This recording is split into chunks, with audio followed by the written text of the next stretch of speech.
Magandang gabi po sa inyong lahat.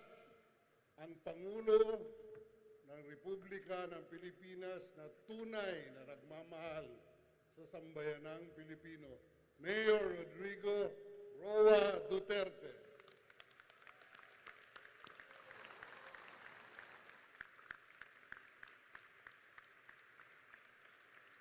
Magandang gabi po. Kindly, no? Maraming papel ng papel ng kalaban. I have to, there's a saying in politics that you do not mention the name of your opponent, lest she or he may be remembered more than you, the candidate. But alam mo, I need time with you. Sabagay, total, this is the final rally. After that, you can have your long rest, lalo na sa mga kandidato. I have been there, and my campaign was nationwide, and it was not really very easy for me. But before I leave this ultra, I'd like to state two things which you might want to remember always. Total, mawala rin ako. I will finish my term, or earlier maybe, anong gusto ng Panginoong Diyos, or I may be still around to advise kung sino lang ang gustong makinig about politics and about public service. But may isa akong iniwan sa ninyo nga importante masyado. I'd like to say two things that you must remember. One is that we love our country. We want our country to progress. We want our children and grandchildren secured. We want to see a happy Philippines. Lahat tayo nag-ano ng ganong dream. But I said there are two things parang hadlang talaga dito. And I'd like to say that we must have law and order before we can really be a nation that is safe, a nation that is secure for our people, for our children, and for our country. Law and order, and ang isa po, dalawa lang na ito eh. And if the Filipino would be assertive, wala talagang problema. That we must be freed of corruption in government. Pag wala yung dalawa, kalimutan ninyo, you might as well forget what we are really trying to toil, work on sa bayan na ito. If you have been there, in the beginning, alam ko magsabi ninyo, you run. Pero ako sa totoo lang, not really regret, but something more than just like, I may decide with caution. It's not an easy job. Kasi Inday, sinabi ko talaga, huwag kang pumasok dyan sa presidente na yan. Wala kang makuha dyan. For as long as there are parasites, and there are leeches, and there are people who can be bought, people bereft or totally bankrupt of their principles in life, talagang mahihirapan ka. It could be the media, they will destroy you. And it could be the other people who think every day how to get rid of you. So, yan ang, it does not pay. You have to contend with itong mga bikoy, you have to contend with this son of a bitch, and with the bitch in media, marami yan sila. And sometimes, pag tinamaan, nawalaw sila because truth will always be the truth. Ngayon, lumabas na ngayon, yung bikoy na yan, at kung ano ang paninira nila, pati anak ko. Sabi ko, kung hindi mo matiis yan, putang ina, wag ka nang pumasok dyan. Talagang sirayan ko. But for those people na who are into it, I know. Kasi kung yung ang sweldo lang rin ninyo, yung sa publication ninyo, you are paid for the column, does not fit into your style. You live in lifestyles that gusto ko ninyo na makakotse, makabahay. Ano naman binibigay sa opisina ninyo. And then you have to go to itong mga bagay na pambababoy ng tao, kung ano ang isipin. And of course, soldiers who are also idiots and who think that they are, because they are soldiers, they know better than you at kung ano ang pinaggagawa. And that would be a warning to you. Magdalo, Trillanes, and Alejano, be careful with soldiers who are into adventurism. Like in other countries, magkudeta sila in Africa and they stay there for 5 years and they become billionaires overnight. And you have to have a hard time removing them. That's to take an international action, papasok ang Amerika, UN, just to, but itong dalawang ito. And remember, I really do not know. I love my military. I love my police. But be careful about military adventurism. Yang Trillanes na yan, pati Magdalo, Alejano, kung magsalita mo, akala mo graduate ng master. Kung makahawak ng dokumento, baski na double-decker silang, ito yung papel. Without really knowing what's in there. Yung kabubuhan just because you are a graduate of what PMA, and you think that you are smart, tapos you try into adventurism, you are elected, then you abuse people. Patapang-tapang, dinadaan mo sa tapang, akala mo naman, 3 yung bayag mo. Abnormal ka kung ganun. You are no braver than the other. At pareho lang tayo, anytime. Anytime, kung hindi lang ako, kung na mayor lang ako, pupuntahan kita sa bahay mo. Buhos ko yung kape mo sa mukha mo. Totoo. Anytime ako. I'm ready to go. I'm 74. And,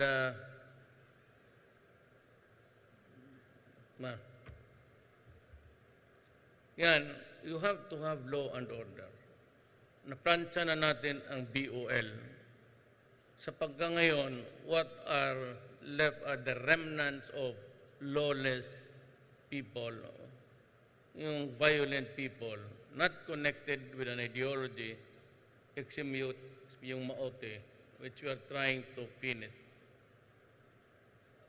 Norm is sorry, for as long as he has a respect for government, not for anybody. Habang tumitingin pa siya sa gobyerno and something can be done, we can finally, maybe, with the blessings of Allah, na makuha natin. Then we only have to worry about the Abu Sayyaf. The Abu Sayyaf is one group which cannot be a partner in a negotiation. Di talaga ako makipag-usap because they kill, they destroy, and totally bankrupt ng morality. But I have a Muslim blood in me. Of course, I am neutral in the way I look at the Christians and look at pareho lang sa akin. I have children who are Muslims, who have married Muslims. Started with a Maranao, then married to Iholofano. Ngayon may apo ako na mag-asawa ng Maguindanao. So, but ako naman, not really a Roman Catholic, but I studied in a school run by priests. Tineo, for a while, then I graduated sa San Beda. So, do not look at me differently from the other. But itong Communist Party is also one. So we have many fronts. The Communist Party.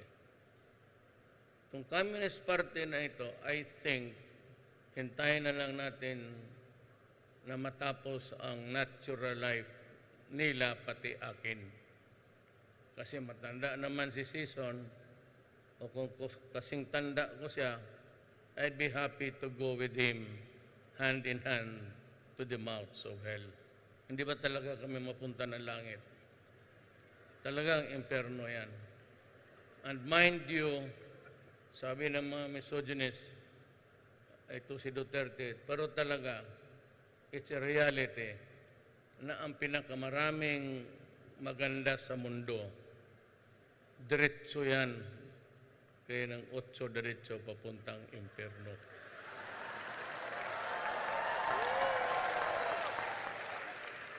Hindi mo pupunta yung langit na yung magaganda ngayon? So, totoo lang. Basta maganda. Pero yung maganda na hindi mabait. Pero kung maganda na, bakit atras-atras ka dyan?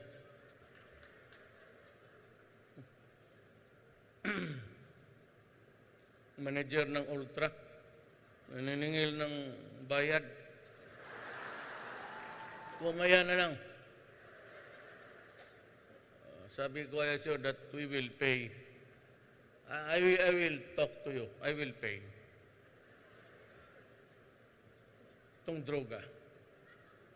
Ako ganito na lang. Para simple.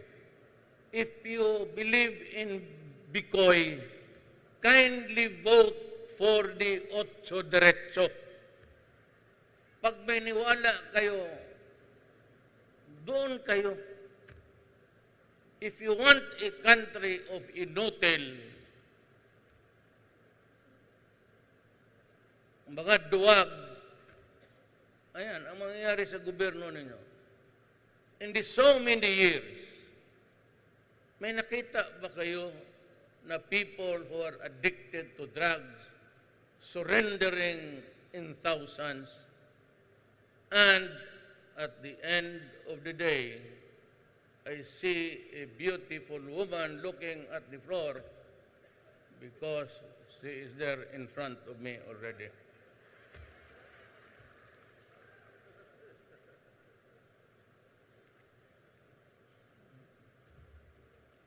Saan nga tayo? Kala ko kasi. Ano yung sinabi ko?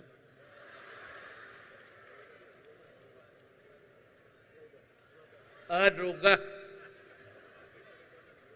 Ito mabutit na lang, may living witness ako. Secretary Alunan. I was still mayor of Davao City.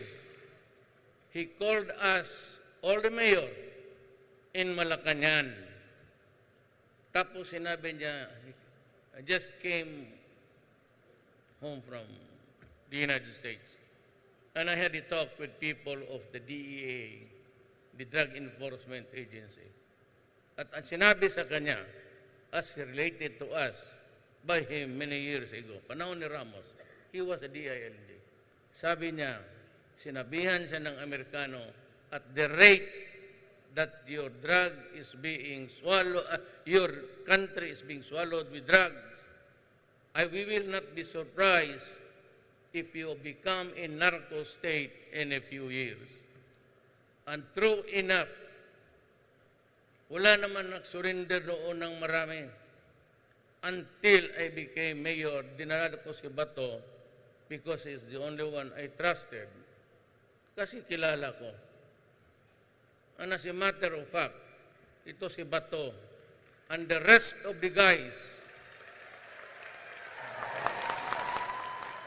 na dumaan pagka-chief of police sa Davao, talagang fundamentally honest. Remember the use of the word fundamentally. Kasi yung mga police, natatanggap talaga yan. If they solve a crime, a kidnapping, magpadala ng lechon yung mga victim or magbigay, ako naman, it's all right. It's a reward.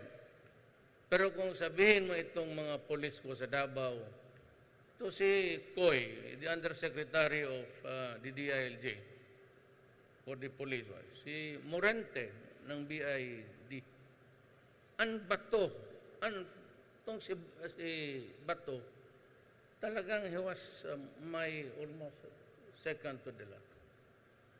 Dumating ito sa Davao, kagka-graduate lang ng PMA. Pumunta doon, nagpresenta sa akin, doon siya na-assign. Eventually, he got married. Ako ang ninong sa, isa sa mga ninong. And all throughout the years, nandiyan siya sa Davao, assigned siya, then balik sa Davao. But he always preferred an assignment sa Davao kasi taga-roon siya. And the name Bato is really because ang lugar nila, his municipality, is called Bato. Kasi maraming bato.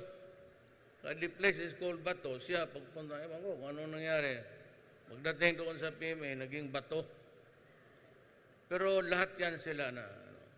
Ako hindi ako nagyayabang. Ito ang deal ko. Alam mo kasi ganito eh. Pag ayaw ng mayor, ayaw ng city police director or chief of police, talagang wala yan. Pagka bumigay ang mayor o ang chief of police mo, gago, patay ka. Kaya ako nang na-assign sila, isa lang. Hindi ako napagtapang. Sabi ko lang, ito ang deal. Wag kung meron kayong previous assignment na naglalaro ng ganon, wag mong dalhin dito sa akin. Mayor ako. Kasi kung hindi tayo magkaintindihan, putang ina, magbabarilan talaga tayo nito. Totoo yan. Ay, nung isang gabi lang, first time ako inaalis kong lahat ng security. Alis ka dyan. Ayaw ko lang rin insultin nyo. But for the very first time, pagka-mayor ko, I was talking to a guy na nagdala ako ng baril. Kasi sabi ko, putang ina mo, pag hindi tayo nagkaintindihan, babarilin kita dito. Ganoon lang ang style dyan. Lalo na yung, alam mo kasi yung mga mayor, and a lot, meron namang mga pamilya na, ito kasing Pilipinas, the politics are being played by the elite. Yung mga mayaman na matagal na sa politika at pabalik-balik na lang, kagaya nitong si Romualdo ng Kamigan, ang putang inan to, bantay ka sa akin. Sabi ko, pag makita kita sa labas, sampalin kita. Even during or after my mayorship, paniwala ka. Magtalagang iwasan mo, buto ka talaga sa akin. Yung mga gano'n na matagal na, from the grandfather to the father to the son, yung pagkampanya mo doon, ayaw kang paggamitin ng stage. Tapos yung electric mo, kahit gano'n yung iba, pinuputol yung electric. O sige, patay ka. Itong animal na ito, pinapalusot ko lang eh. But after the election, Nagpadala yan siya ng lansone, pambawi. Sabi ko, itapon sa dagat yan. Padalang ko yan ng durian, pero sa luid mo, itatapon ko sa iyo. Mga gano'n na klaseng politiko. Bastos, you do not belong in politics. Bantay ka sa akin. Maasar ako, puntahan kita bukas, tangin. Do you want me to embarrass you before your constituents? Just let me know because I will do it. Puntahan kita dyan, mag-isa ako. Samahin kita sa impyerno. Time for us to rest. Tundruga. Pag hindi ito natapos talaga. Kasi sabi nga niya, ngayon, noong na presidente ako, nakita ninyo by the thousands. Pati mga police generals involved. Ang naman involved naman, ang police, putang ina ito mga police gago. Ang police, ni Roja, sino yung putang ina? Garbo. Ang RD doon palagi. So, hardest hit ang Visayas, Cebu, Bacolod, Iloilo. Yun si Udikta, patay na. Si Espinosa, patay na rin. Itong si Luot, General Luot, 2 beses na inambos, buhay pa rin.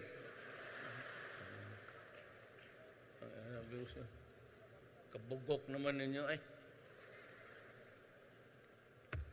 Alam mo, sabi ko, ganito yan. Hindi ako nagbibiro, Life is a passing fancy in this universe.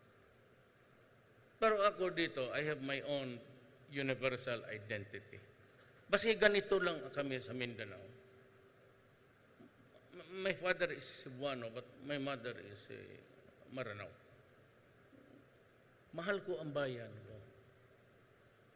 I love my country. Kaya, sinabi ko noong na mayor ako, I'm going to build a city that will be comfortable to you.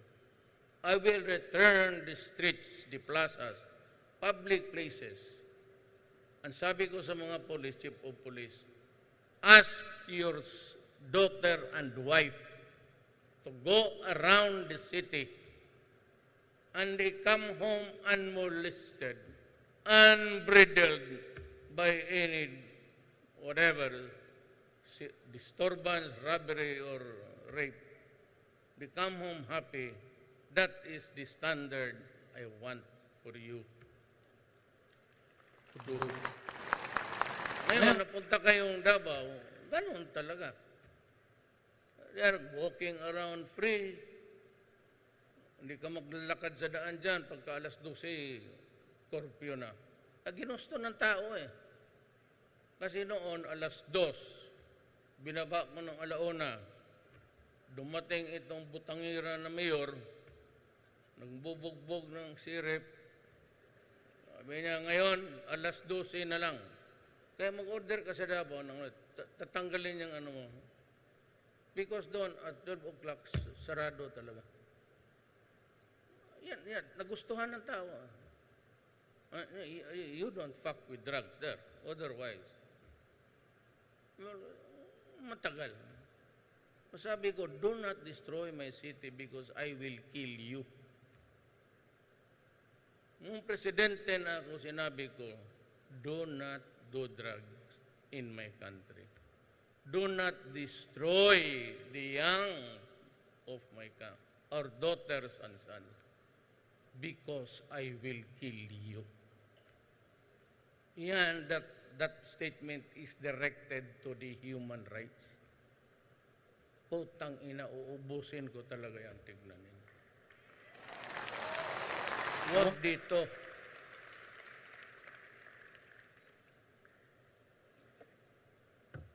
Alam mo bakit? it does not begin and end with a character. Ganito yan eh. Pag ang isang pamilya, the breadwinner, ang tatay, pag bumagsak yan sa droga, the entire family is dysfunctional already. Wala na, mag-away-away na sa asawa, o ipabili na niya yung mga bagay-bagay niya hanggang maubos. Or his son is into it. Or a daughter is contaminated with drugs. Magulo na ang buhay na yan. At ends really in violence, mamatay. Ayaw naman admitin itong mga human rights na lumalaban talaga. Ilan na ba ang pulis na araw-araw ako may pulis na patay sa droga? Yan. And it causes social dysfunction in any family. Pag ito ang na-contaminate, maghanap ito na para mag-suporta sa... Then this second addict will look for a third guy to contaminate because he would need this guy to support his bisyo. Nakaikot yan. And it has eaten a lot of... Duterte, pinapatay lang niya ang mga mahirap. Kung hindi kayo ulol, if you study, if you are a little bit of sociology, alam mo, ang shabu is the commodity of the poor. Barato ra. Ano bang barato sa Tagalog? Mura lang. Mag-aral kayo ng Tagalog para di na tayo maano. Ang mga mayaman, heroin yan o cocaine. Cocaine now is coming in fast. It's being used by the rich people. Hindi mo naman yung world bahay nila, mga mayaman, hindi mo basta-basta makita. Or they go into the yachts. Ay, mga mayaman eh. Hindi mo makuha. Dito kagaya ng Tondo, mag-hit-hit yan. Maamoy. Eh wala, dikit-dikit. Kung magpatrolya, kung may mga operatives dyan, ano yan, ang shabu is like a burning, itong electric wire. Parang nasusunog na electric wire ang amoy niyan kung malapit ka na. Kaya ang gumagamit yan, yung mga mahirap. Ito namang mga mayaman, ito walang big fish. Bakit? Si Parahinog ba, Mayor? Anong tingin mo sa kanya? Butete? But he was into it and he was killing his own policeman. At alam mo, ang Usamis, simply, it's a quiet place. There is no much of activity. Wala. Ang mga tao, walang mga department store naman lang, mga mall. Pero happy sila lahat, matienda. Lahat gainfully employed. Ano ang trabaho nila? Magbenta. Hindi naman lahat. Pero mga may samis are happy. Kasi magbenta sila, kuha ng shabu doon sa factory nitong si Parahinog. Biyahe sila ng biyahe. Marawi, Bukidnon, Cagayan. Kaya kumalat ito. And there was a time that shabu was being cooked in Marawi. And I have been warning you, all Philippines, that the rebellion na in offing, it's a brewing, is being financed by shabu. Oh. Eh di pumutok. Oh, sabi ko na nga eh. Ngayon, kung maniwala kayo nitong mga tawag nitong mga bleeding hearts, you know, kayong mga, pati yung obispo lang naman kayo sa mga mayaman, sa totoo lang. You're a bunch of religious people Ang kaibigan lang ninyo yung mga mayaman. Yung mga mahirap, yung mga parish priest. You wallow in... Kung alam lang ninyo gaano kahirap dito sa baba. Kasi your protestations about killing, you want me to believe in a son of a bitch is dying there, a drug addict. Tapos ako maawa, putang. To me, it's just a carcass. Ngayon, ilan ang pamilya? Ang pamilyang winasak, tapos pagka nalasing, the nearest is mag-inom ng rape dito, saksak doon, may babae na hindi makapasok because it was raining hard, they could not hear the knocking. Suddenly, tinabihan siya ng mga construction workers nagsasiyabo. Yung taga-bangko, BPI. Yung, even baski sabihin mo, even one injustice na ganun, even sabihin mo na it could not compare to the dimension of how many were killed. I don't give a shit.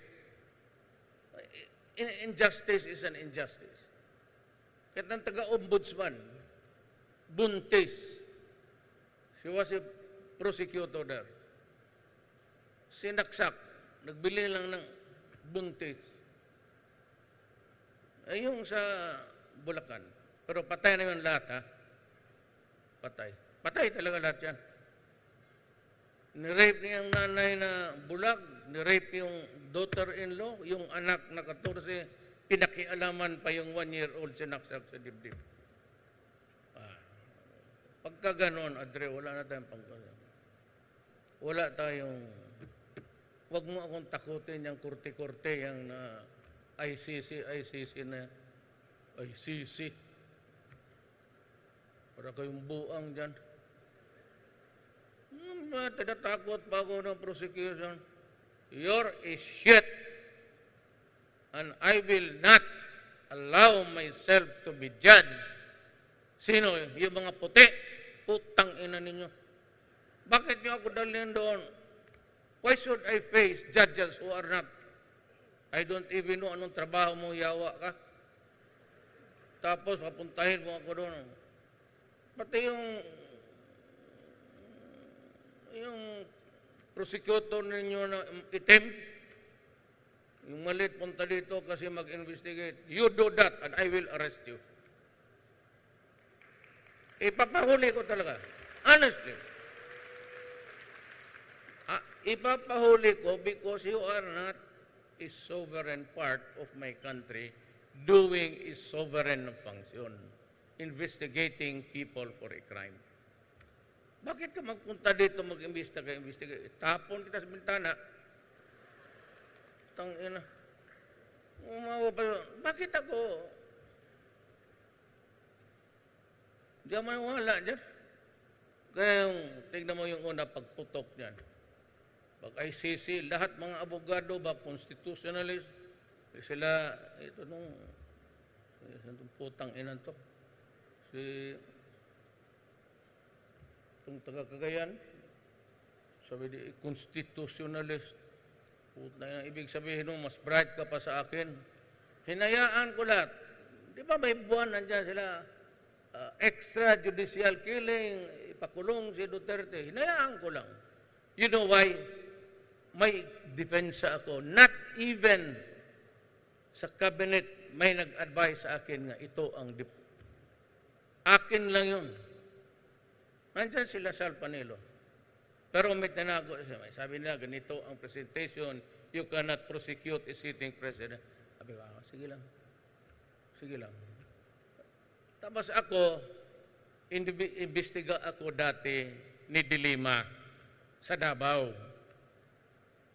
Tapos naging, Secretary of Justice. Inimbestiga niya ako. Pagkatapos, naging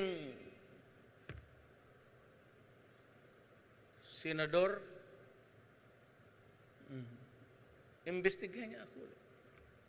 Lahat. Dinaanak. Naging cabinet member siya. Tapos naging Secretary of Justice, tapos naging senador. Inimbestiga ako, 4. Walang masabi. Ngayon doon sa prisuhan, ako ang ginasulat, Duterte, Duterte, Duterte. Ikaw,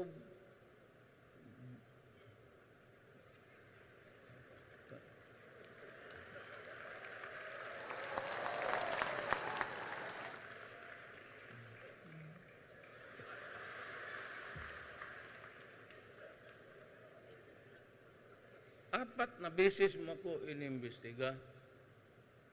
Pati yung rapporteur. Hanggang ngayon wala kayo tapos, sige, tapon na dyan yung bikoy ninyo. Bulate yan sa utak ninyo. Yun, I would, everybody of us,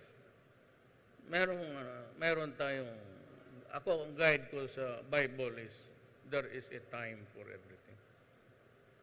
A time to tell the truth and a time to lie. A time to accept defeat and a time for victory. A time for plenty and a time for want. Ngayon ang mga pare, nung una sinabi ko na, kasi ayaw talaga ng Katoliko. 2 months after ako na presidente, sige na yung mga komunista, mga yelo, sige na, demonstrate dyan. Aus Duterte, Aus Duterte.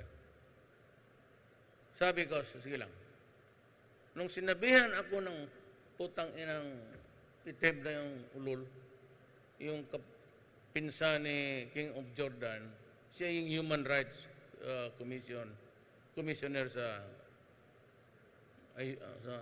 doon sa Europe, na ba Duterte needs to look for a psychiatrist to cure him.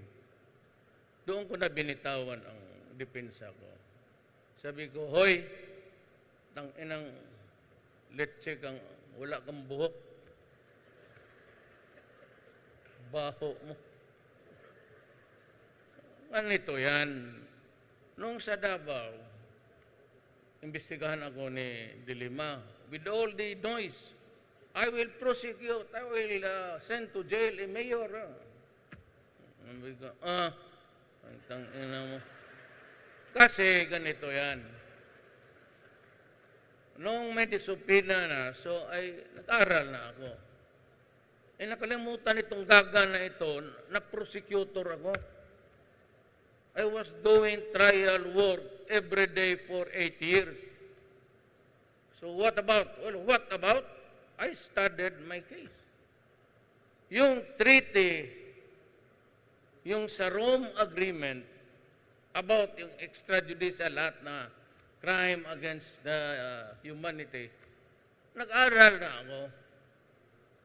Yung treaty, pinirmahan ni Estrada. Pagkapirma ni Estrada, dinala nila doon in their excitement and stupidity, ni diretso sila sa Congress to have it ratified. So ni-ratify ng Congress in their eagerness na papabilib ang mga ulol yan. Huwag kayo dito kayo maniwala. Mga ulol lahat yan. Pati yung mga media niya. Tordesillas, baroon na.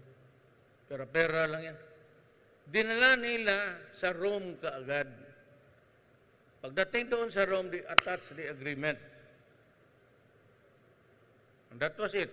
We were now a member of the ICC. Nung binasa ko, tinignan ko yung history from Congress. Sabi ko, was this published? Inutusan ko si Bong sa Bureau of Printing. Tanungin nila kung pinablis ba itong para sa Rome Agreement. Wala. Yun ang sikreto na tinaguan ko. Nung nagka-inita na, sabi ko, hoy, mga ulol, yung mga constitutional sila, Lavinia, saan ba kayo nag-aral? You think that you know better than I am? Pareho tayo, abogado, buang. Mabuti pa nga ako na 75 lang. Hindi ako constitutionalist. constant companion of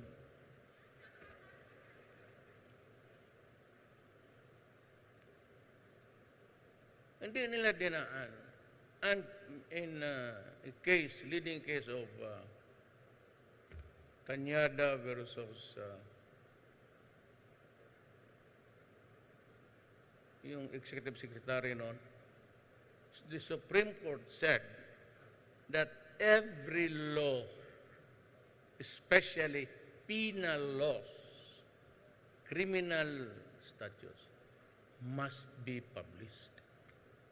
If you do not publish it, it is not a law at all.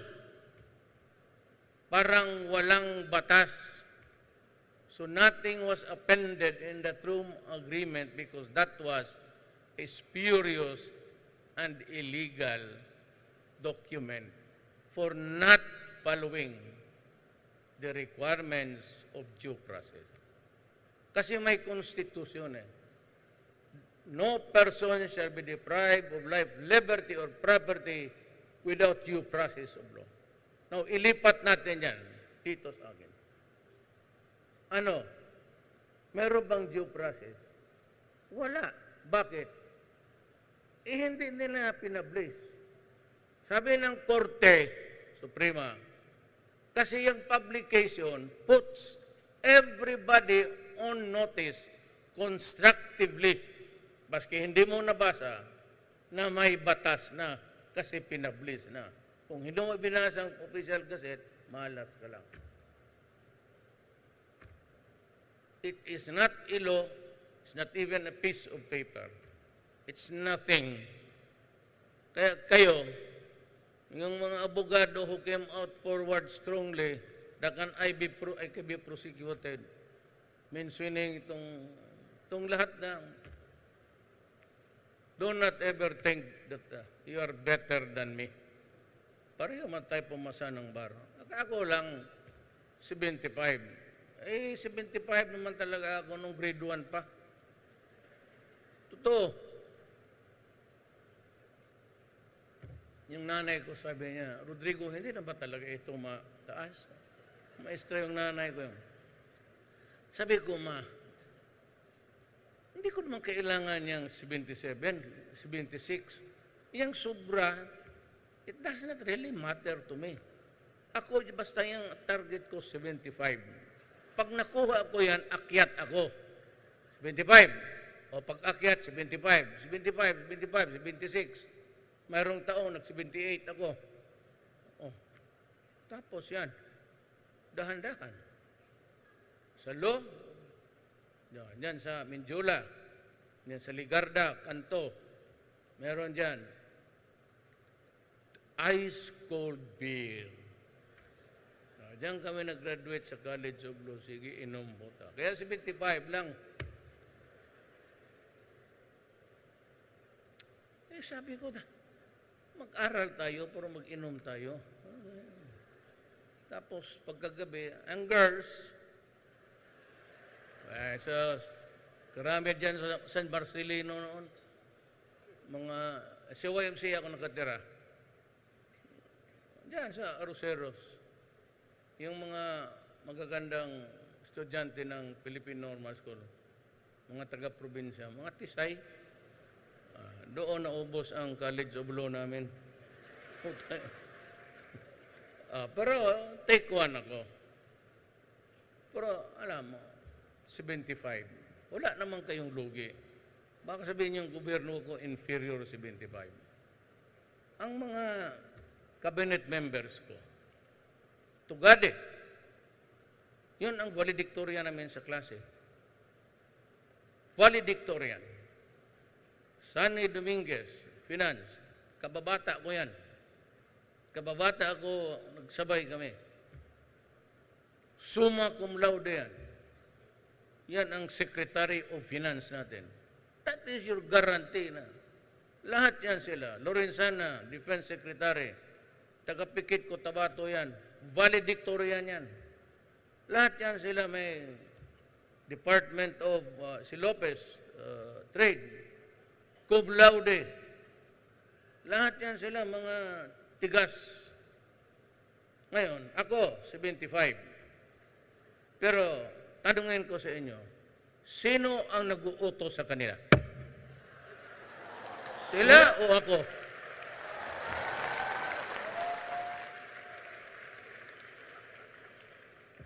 Tanginang yan. Tawag ko ng... There is one thing, siguro, the opposition, sabihin ko sa inyo, in a most humble way. I took after my father. My father was governor of Davao when it was only one. Pagkamatay ng tatay ko, pinaghati-hati nila ang Davao. Davao City, Davao Norte, Sur, Oriental, Occidental, Kumbal Valley. Yun ang Davao noon. Pero I was a fiscal for almost 9 years. So, hanggang naging vice mayor ako OIC. Then I became mayor in 1988. Diretso-diretso na ako. Isang eleksyon lang ako na may kalaban. Boy Nograles. May God bless his soul. Siya lang ang kalaban ko. Ang sunod kalaban niya, yung anak ko, si Inday. Pero, ang asawa ni Boy, pinsan ko. Kaya yung away naman namin, away politika lang talaga. There was not, kami sa Davao, hindi na. I've been warning people na lahat ng politik, nung isang gabi, pumunta ako ng nagpapatayan.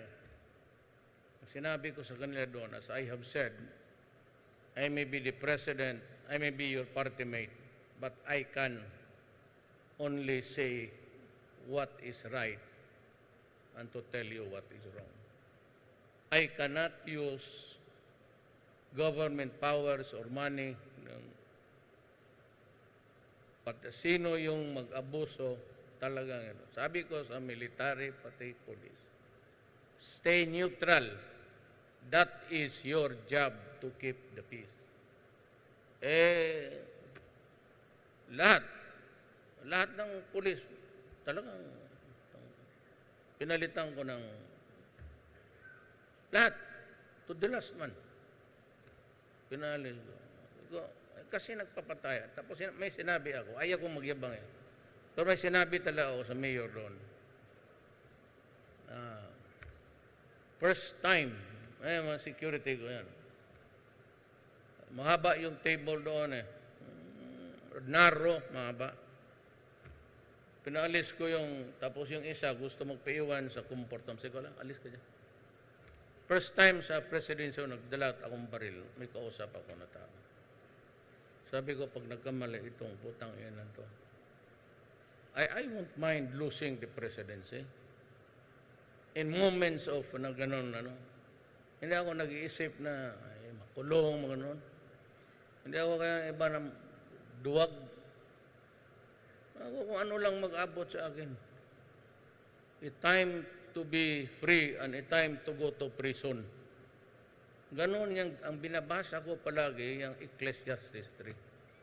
If you can master that, and you are in a situation, and you will find yourself wondering why it happened, you read the Ecclesiastes.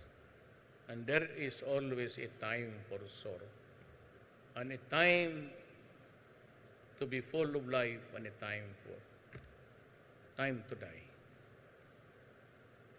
Ganon yan, para magawa mo ang gusto mo. Kaya kung maging inutil ka, cannot move. Kasi itong mga durugista, baka ngayon putang ina nagbibiro ako. May 3 taon pa ako. Ubusin ko talaga kayo. Tignan ninyo.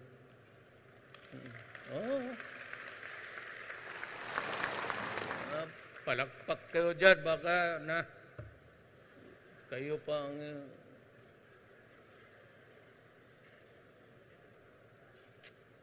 no quarters given, no quarters asked. Basta drug.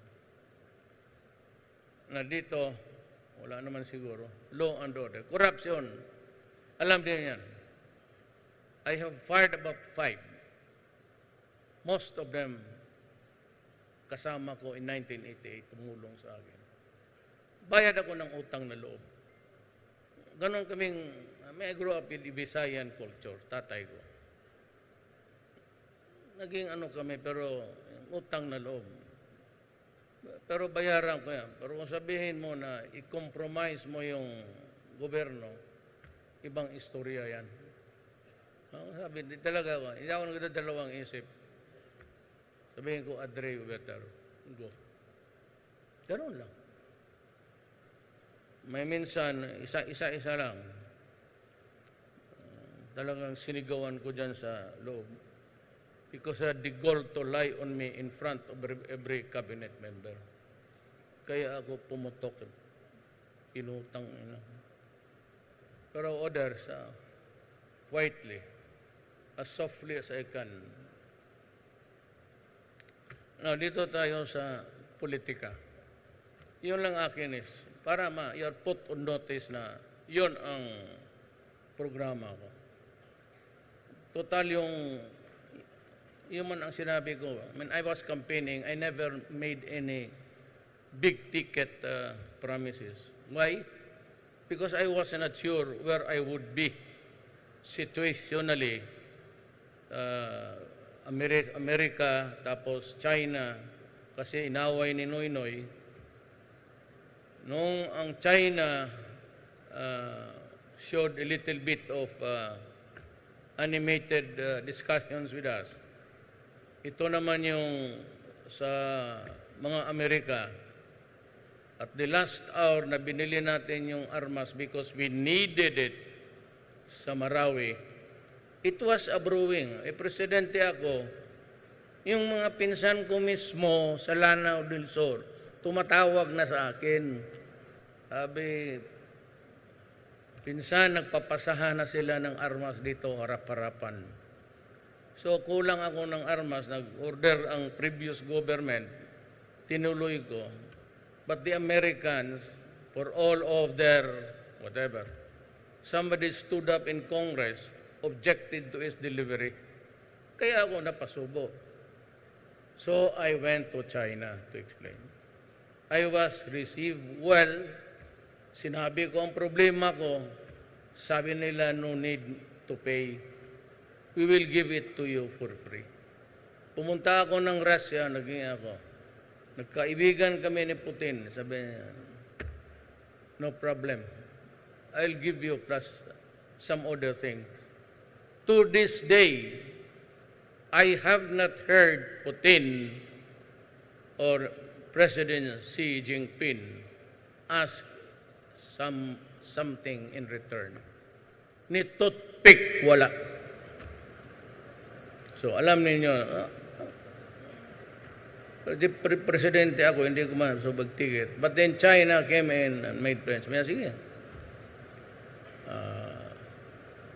Yung EDSA sana was one of my promises. 5 lang yun eh. Crime, droga, anti-graft, then sabi ko, yung mga farmers unahin ko.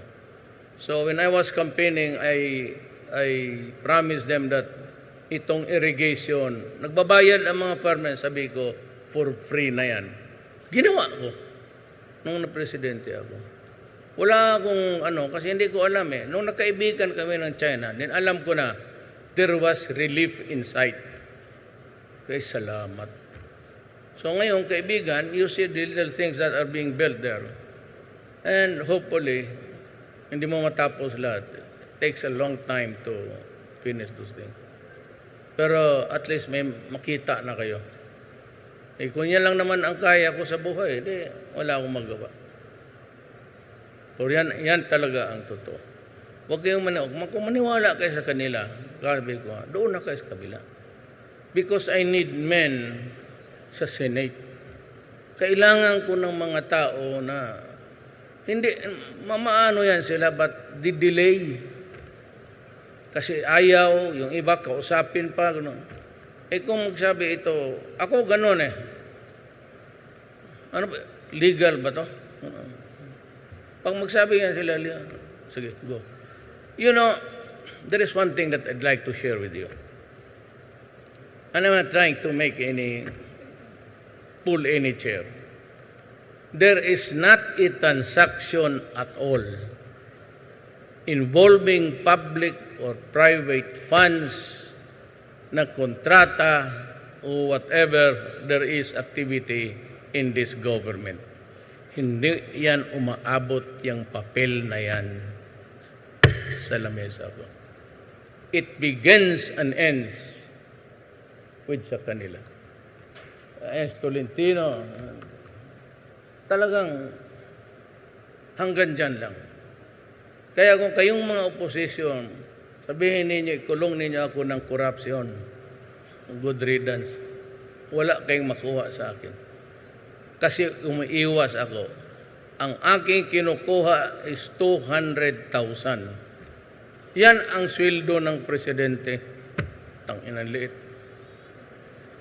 Totoo talaga. Kung alam ko lang ganun kahirap, bagay libre ka bahay, bards ako. Kasi doon ako nakatira hindi naman ako nakatira sa Malacanang. Empleyado lang ako dyan. I am just a government worker. I do not consider myself any more than just what is available to the average. So yan. Makulang ay makuha sa akin. Korupsyon? Aso? Baski 5 sentimos, wala kang Hindi ako nagpipirma. Wala akong magpirma ako ng allowances. 200. Dalawa ang pamilya ko doon sa isa. Kila Inday, yung isa doon. Wala na akong baon. Sabi ko, bigyan mo ako kunti dyan. 2 asawa. Yung isa kurip. Yung 2 kuripot. Sabi ko, wala naman kayong gastusan. Yung mga apo. Yung isa may anak ako. Ngayon, noon, anak ko. Ngayon, apo na naman. Wala ka. Kailangan pa mapaghinga pala nito.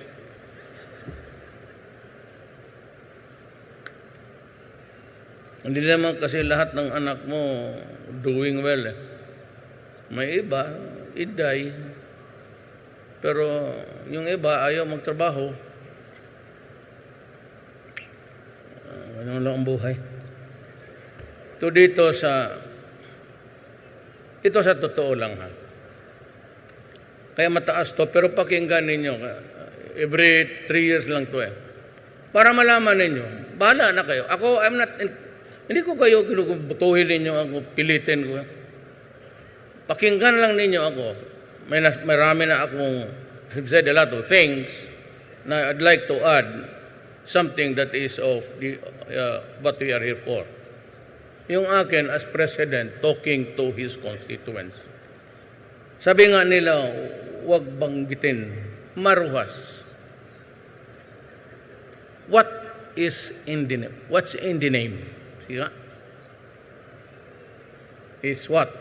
President, Lolo, and his father. So what about it? Siya.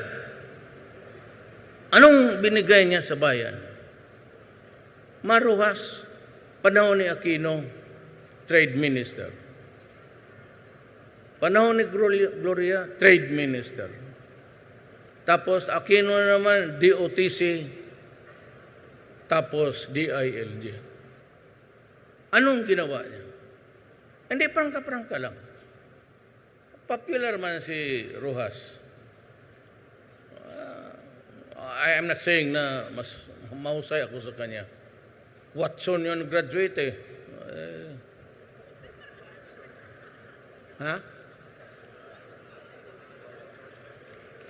Wharton.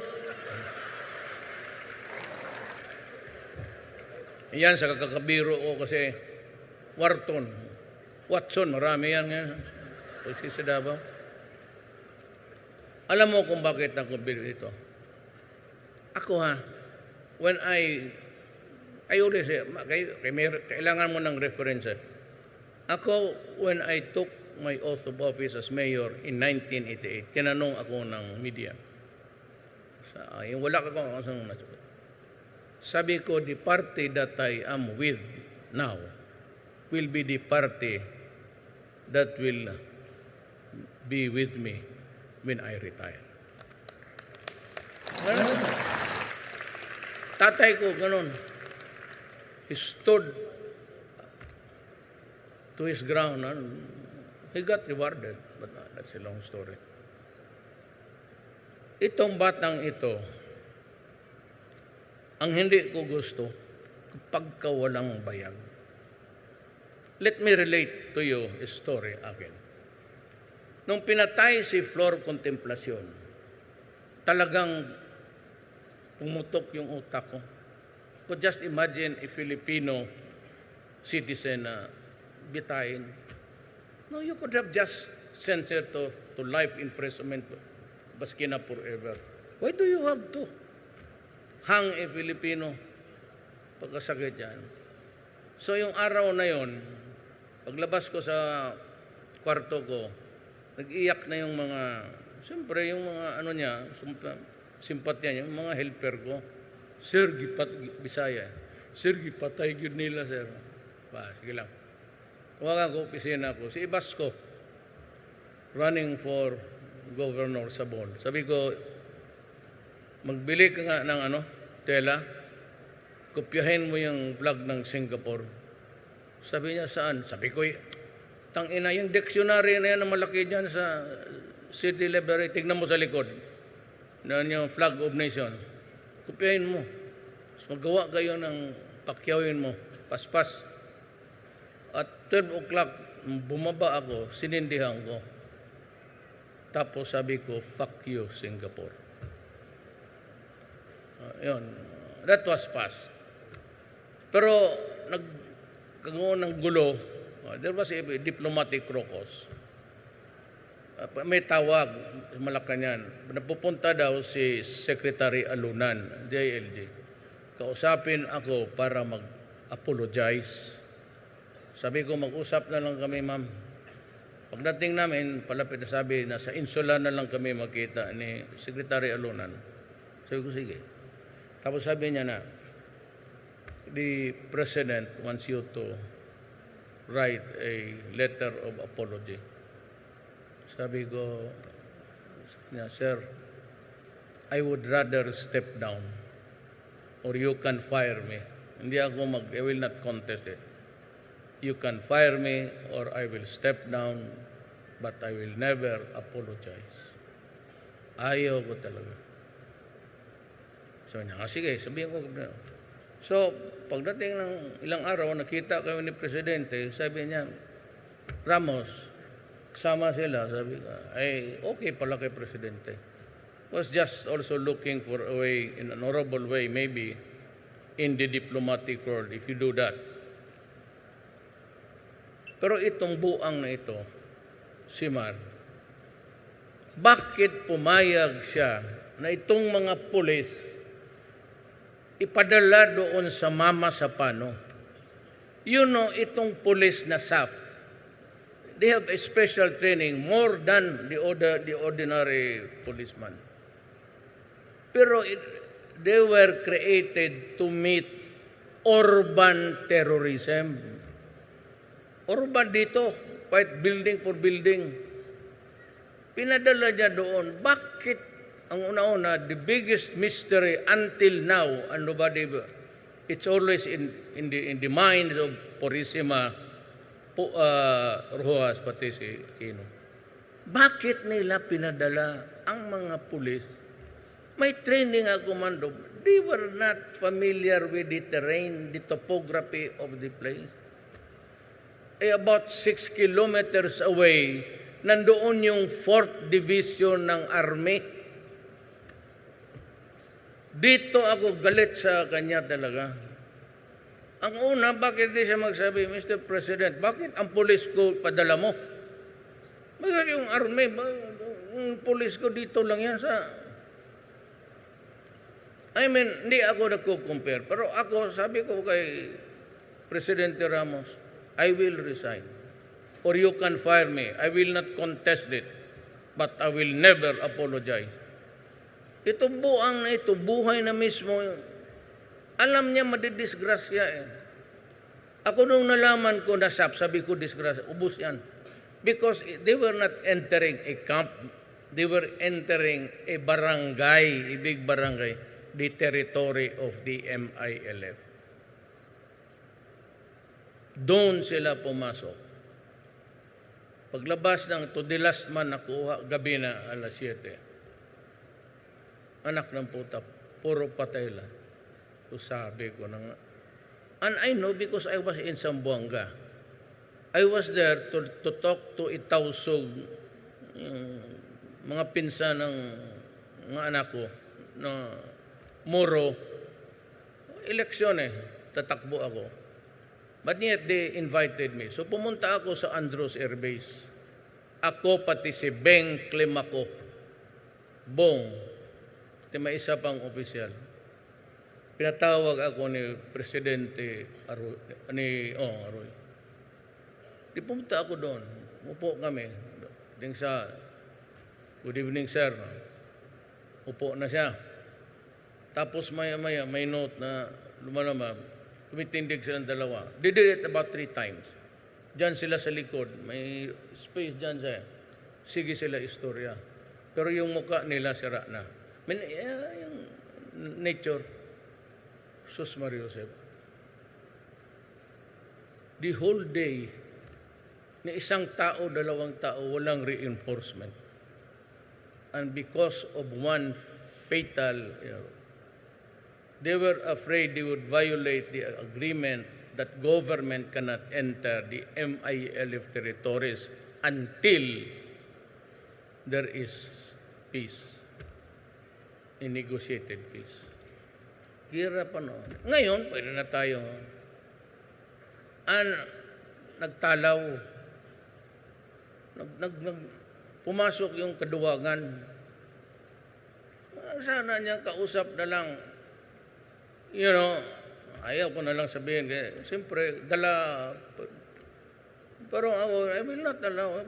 You call one more and I will go in. Tao ko yan. Kaya hindi ako believe kayo. Kung yan ang naging presidente ninyo, patay kayo. Hanap ka presidente, magsabi mo, putang ina, patayin mo yan. Kaya nitong ulol na ito. Tapos ikaw, presidente ka, ayaw mo pumunta ng hulo, ayaw mo pumunta ng kasi matamaan ka. Kung ikaw magpresidente, mayor, ganon, expose ka sa tao, pag takot kang mamatay at takot kang pumatay, huwag kang tumakbo dyan, hindi. Philippine political contemporary situation. Ganon talaga. Hindi yan sabihin mo na maday. Hindi naman patapang-tapangan. Well, just stand your ground. Dito ako, nandiyan ka. If you do not move, it will result into something else. Bahala ka. Kasi ako, preparado. Tapos magsenador na naman. For what? You have shown us everything that you could dish out. You've been so many places here and there. Kung yan lang ipakita mo nyo, basahin ko maya. Bam Aquino,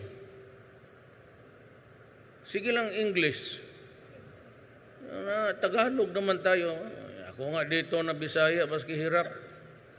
Hindi pa marunong minsan yung appropriate word sa Tagalog, makalimutan ko. In Davao, it's a melting pot.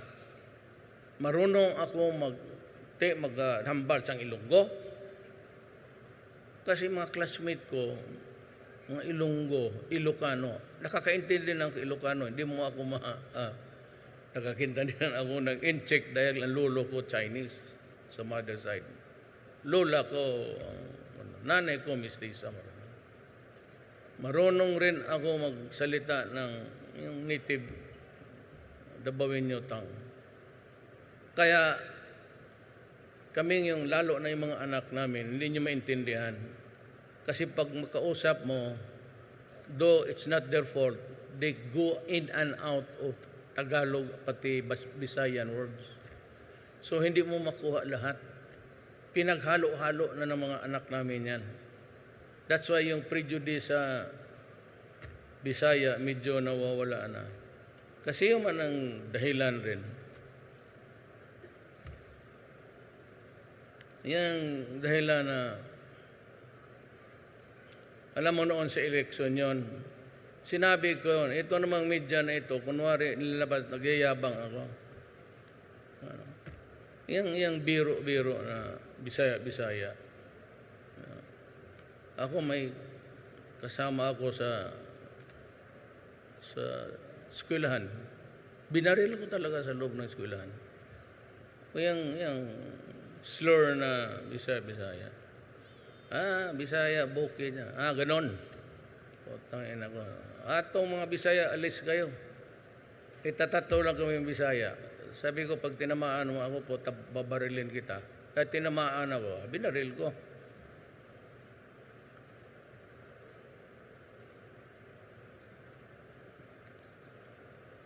Bam Aquino, sige English. Tapos, wala. Ito ang issue sa kanya is credit grabber. Parang ipalabas niya magsalita sa yung bata sa kanya. Ako, sabi ko, wala na yung irrigation, wala na. Sabi ko, I will work for universal education. Ang mga nag-advise sa akin yan, sila Briones, noon pa, wala pa, hindi pa presidente. You should work on this. Yung sekretaryo ba no? Tapos sabi ko, yung sa ospital, wala na. Alam mo ba yung Philippine General Hospital, PGH? Nalaman ko yan na sabi ng mga tao, pati daw mga intern yung nagpapapractice ng doktor, magkukontribute yan sila ng pera para lang makabili ang tao ng medisina. So tinawag ko, bago ako presidente, tinawag ko si Pagcor. Sabi ko, alin ka nga Pagcor? Sabi ko na, may pera ka pa? Siya meron. Tinawag ko yung doktor, yung staff ng PGH. Sabi ko, ilan ang ano ninyo yearly medicine? It's about 64 million. Kung magkasya, lang sa sabi. 64 million. Sinabi ko sa kanila, kung bigyan ko kayo ng 100 million, okay yan. Sir, makatulong na yan.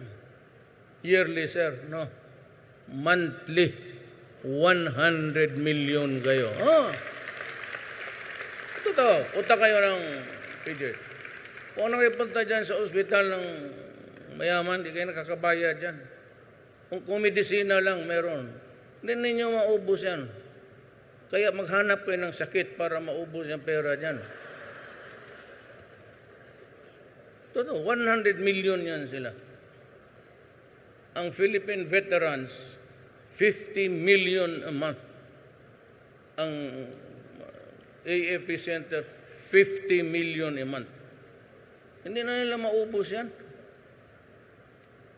Kaya inuuna ko talaga, hindi ko lang pinagyayabang. Pero ayaw ko magbandera. Pero gusto ko rin malaman ninyo kung anong ginagawa namin. Ito katagal-tagal na itong mga, yun, hindi talaga naisip nila yan. Sige lang itong mga Gary Alejano, Jesus Mariusep, ang pagong na maya. Ito, kala mo kasi nakagraduate ng military school, kala mo sinong sikat. Walang alam. Tapos, yan lagi ang mahirap. Be careful with soldiers who are into adventurism. Yan ang mga classic magkudita ng mga diktador. Alejano. Walang alam. Ganun din kay Trillanes. Makahawak ng dokumento. Akala niya yun na. Yung Xerox copy, ibandir na yan. Putang ina, yung Xerox copy. Hindi ebidensya yan. Makahawak lang Xerox. Ito. Ito yung reckless. Alam mo ginawa nito? Nandoon sa Makati, nagwala. Tapos nagpunta ng Peninsula, nagkain, inubos ang steak, natulog doon, tapos dala yung mga tuwalya, pati yung mga bedsheets. Pagka na lang, magdalo sa utot ninyo. Kala mo, kung mag-asta, kala mo sino. Magtakot ng kanong pare-pareho. Hilbay. Si Florin Hilbay. Kayong mga bakla, sino may bakla dito? Sige, totoo. Okay mo ano? Totoo. Sinong bakla? Sige, ako totoo. Ako, bakla ako noon. Oh, bakla man ako noon.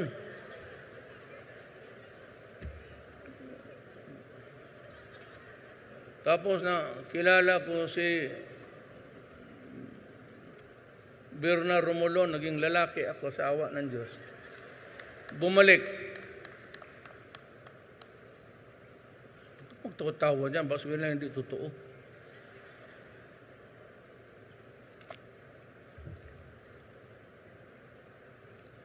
Aaron Tanyada. Look at this guy.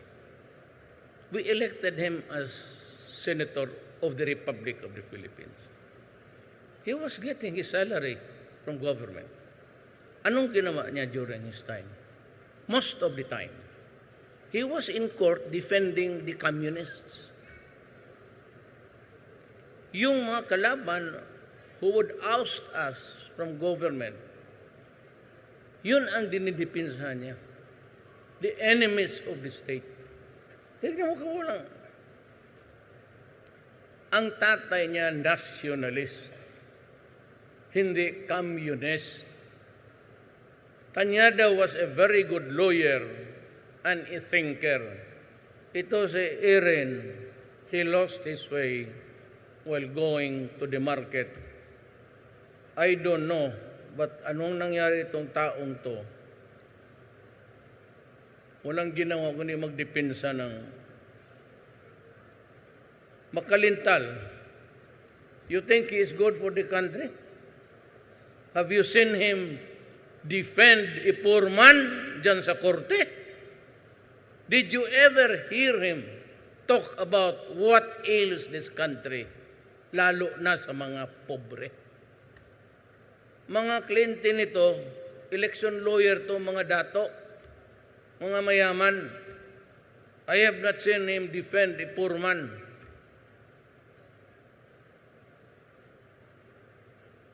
Shell joke, no? Ganon rin. Sige lang salita. Sabi na, tinanong siya, anong nagawa ni Duterte sa iyo? Sabi niya, no smoking. Ako, utang ina, ako believe ako no smoking. Kung ikaw ang mayor, makaya mo ka tayo no smoking? Sa Davao, sabi ko noon, I will implement no smoking. Sabi ng mga tao, hindi mo kaya yan, Duterte.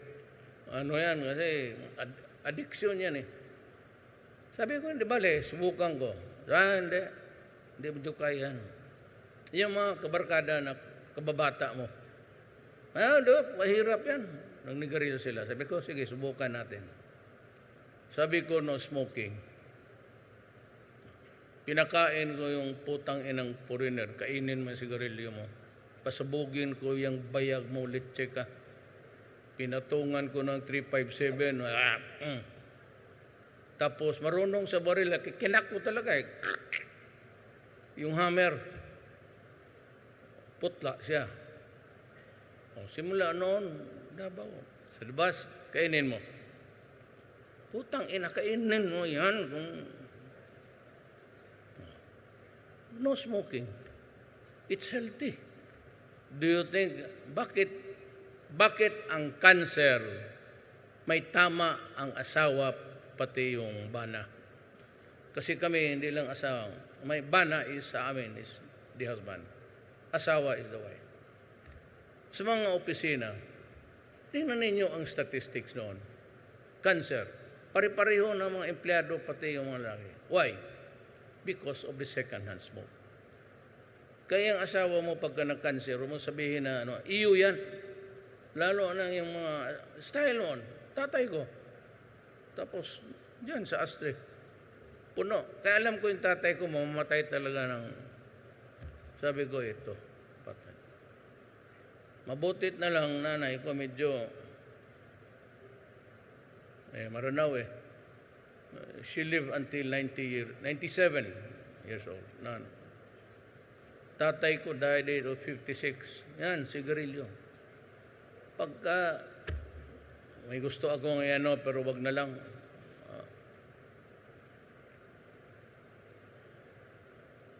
Pero ako, total pinsan ko man yan siya. Ilang beses ko na sinabihan yan si Boy Nograle. Pigo Boy, at the rate that you are burning both ends of the candle, tatamaan ka talaga. The usual kasi na gano'n ang buhay. Kung saan lang tayo abutin, bagay. Naging speaker siya, but bad case of emphysema, pati cancer. Kaya kayong manigarilyo, mas mura man kung bilhin mo in advance. Mas mura ang sa memorial, kaya kung bilhin mo dyan na, mahal na, ang putang ina. Pero kung bilhin mo ngayon, kaya nga tinawag memorial plan eh. O kaya kayong manigarilyo, sabihin ng asawa ninyo, love, magkuha tayo ng memorial plan. Kaya sabi ni Duterte, sigurado ka talaga kung hindi ka masagasaan bukas. Sigurado yan. Wala. Ngayon dito tayo. Sus, ginagawa pa ako ng speech, Kawawa naman sa bagay. 2 pages lang. Believe naman ako. Kawawa naman kayo naghintay kanina pa. Now, para baka nagdyan yung kasama ko sa staff, sulat, ikaw? Ayaw ba magtingin ang pulis? Ikaw? Basahin ko na lang, kawawa naman. Now, more than ever, the Filipino nation needs us to chart a course of its future. Let us not waste this chance to shape and secure the future of the Filipino now. Thank you at mabuhay ang PDP Laban.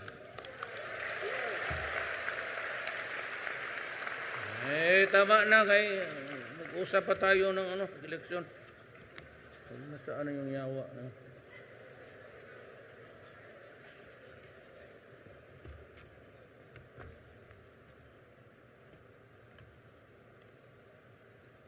Thank you.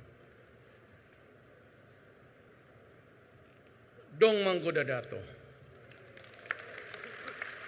Anong contribution niya? Okay. Yan, itapat mo siya kay Magdalo.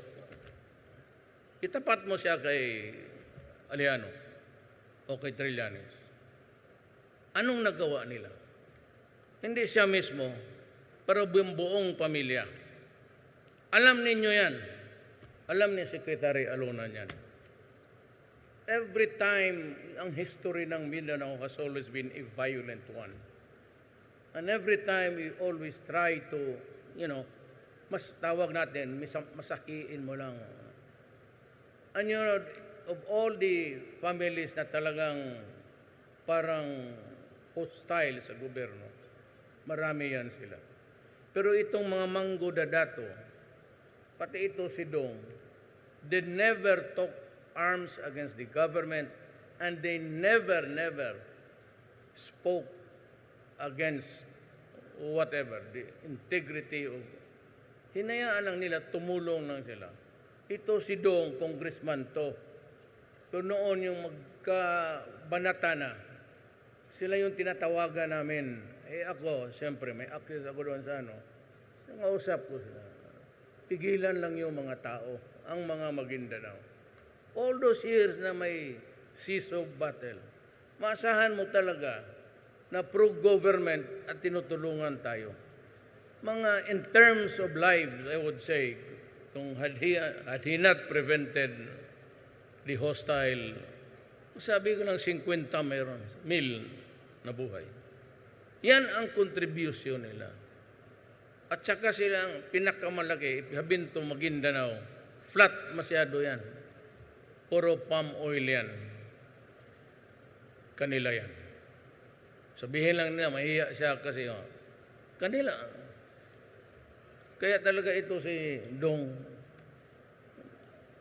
may utang na loob tayo mga Kristiyanos. Nakakatulong kung puputok na naman yan, at least mayroon tayong senador na magpunta. Tangina, ano bang klase kayo? Yun ang tulong nila sa bayan. Ikumpara mo kay Trillanes pati kay Aliano. In the ladder of the essence of the life of a Filipino, mas maraming nagawa ito. Kaya sinasabi ninyo na mga Magdalo,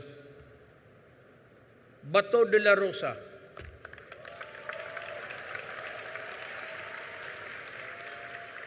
sabi ko, wala akong chief of police o city police director. Maniwala, magtanong kayo ng taga Davao na may police ako. Behave ang police doon. Walang checkpoint doon. At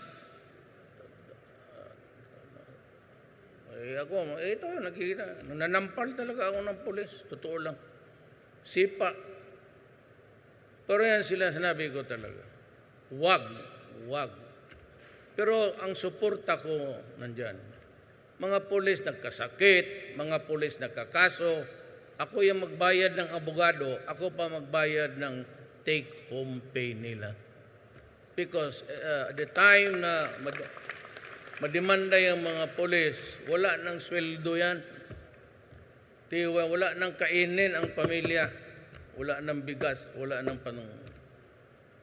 Kaya ngayon, marami nagreklamo, bakit mo naman dinoble ang sweldo ng pulis, pati mga army, military? Tandaan mo tayo, expectancy rate natin makauwi, it's almost 80, 90 safely. Itong pulis pati sundalo, paglabas ito ng kampo, paglabas ng bahay, basta matino lang putang inang pulis na yan, there's no way of saying that they will come home alive. Kaya nasasaktan ako yung atake nila dahil extrajudicial killing. Ang mga pati pulis ko, ini-extrajudicial killing ng mga animal. Kunukuna ng baril. Natuto na rin silang pumatay talaga ng pulis para makakuha lang ng armas. Yung pulis nagtatalikod dyan. Pagka nagkaisa yan, putok. Kaya sabi ko sa mga pulis ko, tangina, be careful. Be careful. Yung mga army, wala yung mga sidearm. Yung main weapon nila is the M16. Ngayon, yung nakita ko doon sa Pulo, hindi pa ako presidente, na yung nag-surrender kasi naubusan ng bala yung mga Marines, ginulgol sa decapitated in front of the video. Kaya na presidente ako, sinabi ko, bilihan ko kayo lahat. I almost spent 1 billion plus. Lahat ng pulis at ang military ngayon may baril. Ito ang ano ko sa kanila. Pag na-assign ka sa Hulo, Mindanao, at pag na-capture ka, patay ka. Sabi ko sa kanila, bilihan kita ng 45, lahat yan sila. Pero yan, pag naubos ang bala mo, gamitin mo yan. Isang magazine naka-deploy na. The second magazine, gamitin mo, naka-employ na. Yung third magazine, reserbado yan para sa bunganga mo. Huwag kang bumalik dito sa kampo na walang ulo, hindi kita tatanggapin. Kaya, makapture ka, you are treated like a dog, a pig there. Then after a few days, hapang ka sa kamera, lugluging gano'n. Hindi gano'n dapat mamatay ang sundalo. Paluglog ka kung patay ka na. Pero yung mawalaan ka ng dignidad sa pagkatao mo, para kang kambing dyan. Hindi ko yung last magazine, kainin mo lahat yan, bala dyan. Yan ang utos ko sa kanila. Hindi nga maganda, pero yun ang pinaka-practical para sa amin. Huwag kang mag-surrender, na bababubuyin ka lang, tapos luglugin ka, putulin yung ulo mo sa harap ng tao. Bato de la Rosa, Bongo. Sabi niya, huwag daw niya habaan. Paano pa? Papakilala ko, kaya ko gini-endorse eh. Actually, ito si Bongo, hindi ito trabahante. Si Tesoro to. Batanggenyo to. Batanggenyo. Ang tatay lang niya, ang Chinese, Go. Gaya ng lolo ko, Lam. Mga in-check kami na halo. Pero hindi hindi ako bata-bata doon na I am a Filipino. To si Bongo, kaibigan ko lang ito. May negosyo ito sila. They own the biggest printing press sa Mindanao. Likod ng UM. Walang ginawa ito kung hindi mag-basketball. Anak mayaman to eh. Ngayon, naglaro sila ng basketball. Si De La Rosa. Siya, pati yung aide ko na tenyente. May aide ako, pero lieutenant lang. Naglalaro sila ng basketball. Pinasahan ni De La Rosa ata. Nung pinasa niya ang bola, pagsalo, diretso tumba, patay. Kaya, hindi rin ko, kasi may mga, sanay ako sa utos-utos eh. Siyang sabi na, sige sir, kung wala kang iba, ako na lang muna. Yan, Lasal ito nag-aral. Mahusay ito. Magkwenta ito dito lang sa ulo niya. Sige, tanungin mo. Puro dito. O talaga? Dito na yan.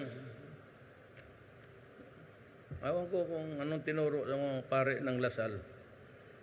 Bakit mahusay sa mat? Nagkukwenta lang yan dito. Bong, magkanong... Kaya kung magtanong ka ngayon, magkano ang margin ng victory mo, tanungin mo siya. Ngayon na, sabihin niya sa iyo, ito ang lamang mo. Coco Pimentel. Yan.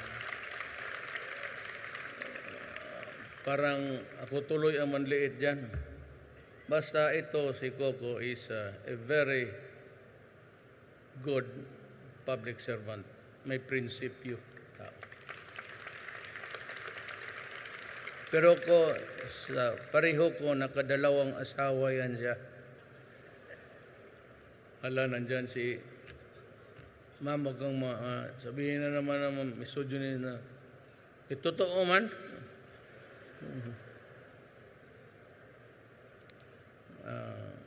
Sa kabright niya, dapat nga 4 sa kanya eh. Ako ang nagsuma cum laude, putang ina. 5 ang asawa ko. Bakit ka mas maraming asawa? Putang ina mo, magna cum laude ako, ikaw. Kaya kami mga 75, wala pa tayo na pitsi-pitsi lang tayo. May sabi na boarding house. Talaga naman natotoo eh. Yung naligawan ko, boarding house. Tapos maghingi ng kutsi. Okay, kanang iyang repossess daw. Ay, buhay. Isa pa itong mangkaw na ito. Ito, mangkaw, mag-need ka. Party list dito. Ano party list mo? May pag-asa? Ito yung mangkaw na may sini mangkaw story. Rebuild yan mga buang. Kasama naman yan. That's why, mangkaw, pero mahusay ito. Sa totoo lang, party list, i-announce mo nga ng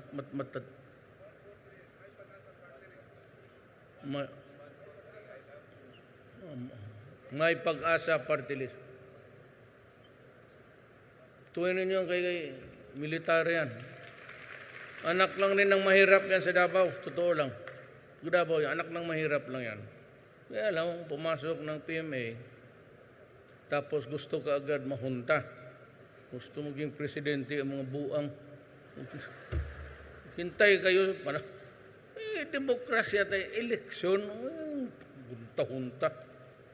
Hindi papayag ang tao niya. Pero may pag-asa.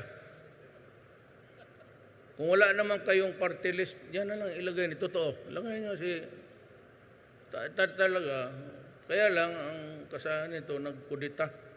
Pero okay man, nag-surrender. Ngayon, mabait na ang mga yawa. Sakit ng ulo. Ngayon, actually, I am telling you, wala kayong talo. Kung wala naman kayong, may pag-asa. Meron talaga, totoo. Yung mga sundalo na nagbago na gustong tumulong, tulungan natin. Kaysa mag-rebelde yung mga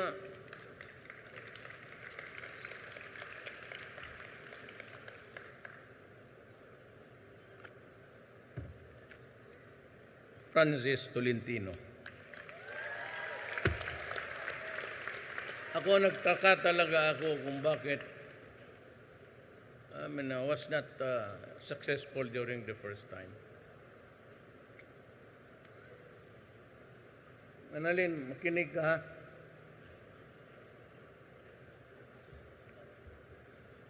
Napaunlad na ang Tagaytay City sa Cavite bilang City Mayor. Naging presidente ng City Mayors League of the Philippines. Former Metro Manila Development Authority Chairman. Crisis Manager, Co. Bachelor of Laws at Ateneo Law School. Passed the Philippine Bar and New York Bar exams. Ibig sabihin, pwede itong mag-practice ng law sa korte nila sa Amerika. Master of Laws, University of London. Is specializing in public international law. Doctor of Judicial Science Studies at Tulane Law School in New Orleans, Louisiana. Environmental law. Holds the rank Brigadier General, Philippine Army. Graduated from the National Defense College of the Philippines. Studied at the Military College of South Carolina. Authored several books of public service. Yung inutusan ko to manage sa gobyerno yung tulong doon sa Mayon at yung typhoon na umpong. Action man. Ligtas lahat ang Pilipino. Utol ang bawat Pilipino.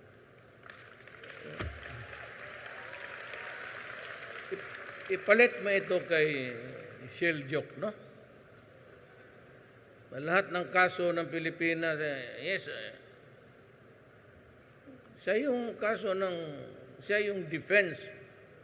Ang people of the Philippines versus Rodrigo Duterte, ang abogado ng people of the Philippines is the prosecutor. Tapos yung defense, maghanap ako ng abogado ko o kung wala, pro bono, the court will appoint one lawyer to defend me. Yan. Now, sino ngayon ang tao na hindi mag-believe sa kanya? Sa nakalaman niyang ito, sayang yung palusutin ninyo. Totoo. Nakakilala kami nito dahil sa motor. Nagmumotor ako eh. Maabot ako dito, Luzon. Naikot ko na itong Pilipinas sa motor. Kaya kasama ko sa Luzon, akyat Bagyo. Doon yon nung bata pa ako.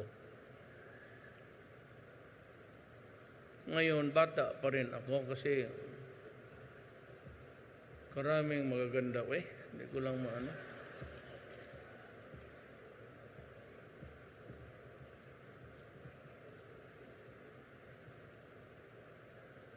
Nawala na. Basta babae, nawala na. Freddy Aguilar. Alam mo kung bakit sinuportahan ko si Freddy. Kayo na. Kayo na ang maghusga. I will not tell you. Freddy Aguilar is a brilliant man. Makabayan lang talaga ito. Of course, he can talk in English. I know him since Vice Mayor ko. That would be 1987. Kilala ko ito siya. He's a principled man. At kung makita mo, subukan mo ngayong gabi, umpisan mo, lahat ng kanta niya bears a social message. May mensahe talaga para sa lahat ng tao. Napakahirap nga kaya mag-compose ka ng kanta. Ting, ting, ting, ting, ting, ting, tapos isulat mo. Tapos ting, ting, tapos gawin mong music. Lagyan mo ng lyrics, lagyan mo ng tune. Kaya mo yan? Para lang sa tao, mga bright yan. Medyo eccentric sila, pero Freddy is a regular guy. Siya ang nagbigay ng muka ng folk songs sa Pilipinas. Sila yung makasama niya. Siya yung nagbigay ng musika sa Pilipinas. Yung, bakit man wawala na yung mga tao dyan sa harap? Pulis, hulihin mo yung maglabas. Wala na, bakante na. Upo kayo, balik, huwag kayo magtindig, ha? Biro lang. You can go anytime, actually. Tatapusin ko lang ito. Kaya, ako, bahala na kayo. Pero it takes a lot of brain work. Kung makakompose ka ng kanta, lyrics, pati tune, at makuha mo yung isilang ka sa mundong ito, laking tuwa ng... Lahat may mensahe. Magdalena, Pipi at Bingi, may social message talaga. So, kind of really something that's to be admired.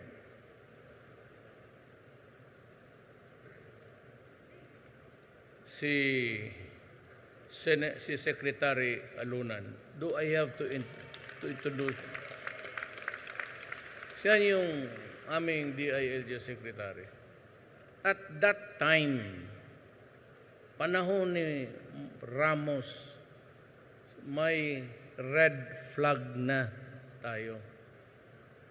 Binigyan natin ng red flag dito sa Isaw for 2 months. At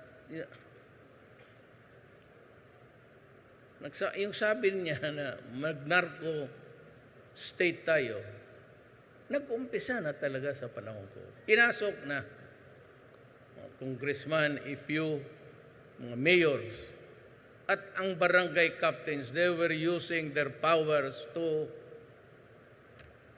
Ako nagwa-warning ako sa inyo talaga. May 3 years pa ako, nakikiusap ako sa inyo. Please do not do it. Kaya kung kung mag-abot tayo sa isang lugar, talagang papatayin ko kayo. Sigurado yan. Either friend or foe. Huwag ninyong pasukan yan. Di ko kayo palusutin. Baski anak ko. Sabi ko sa anak ko, mga pulis, patayin ninyo. Kung makita ninyo yung anak ko, patayin ninyo. Mas believe ako sa inyo. Total, kung anak kita, putang ina. Pagka pumasok ka dyan, problema mo yan. I can afford to lose a son, a grandson, or marami pa. Wag mo, do not fuck with me. Yan talaga ang sinasabi ko. Kaya kayong mga barilin ninyo, basta na nakahawak ng droga. And I assure you, all you have to say, yun ang sinabi mo sa Pasig. Yun ang warning ni Secretary Alonan. Naging totoo talaga. Si Kaparahinog, ang bahay niya, alam mo ba ang bahay niya, yung wall, paper wall, ano ba ito? Puro tag 500 na dinikit. Mga bago talaga, dinikit. Yung Udikta couple, yung pinatay na sa Pantalan, they were the ones involved sa western side, Cebu western side. The western side is your left hand. Tingin ka ng Pilipinas, this is the west, this is the east. Ang eastern side naman yun, si Espinosa, nung pinatay doon sa jail. Sila yon ang nagloko ng Pilipino.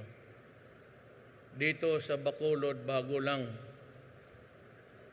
milyonaryo, money lender, tapos may 30 ka, may Lamborghini pandalawa. Pabilibin mo ako na ganon ka bilis ang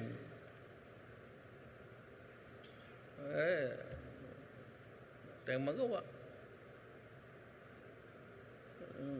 So, pati yung chief of police nila, ano yung gagong yan? Sige pangalan mo? Yung chief of police Bacolod, harap-harapan, sabi ko, birthday, who is the police chief? Sabi ko, you're fired. Tangina ka, may mag-usap tayo. Hindi nagpag-usap, sumibat. Kami yung suspect na inambos na drug lord, nandoon pa siya sa ospital, iniwan pa niya yung dalawang security. Putang ina.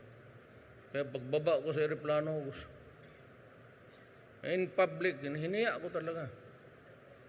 Sabi, umalis ka. You're fired.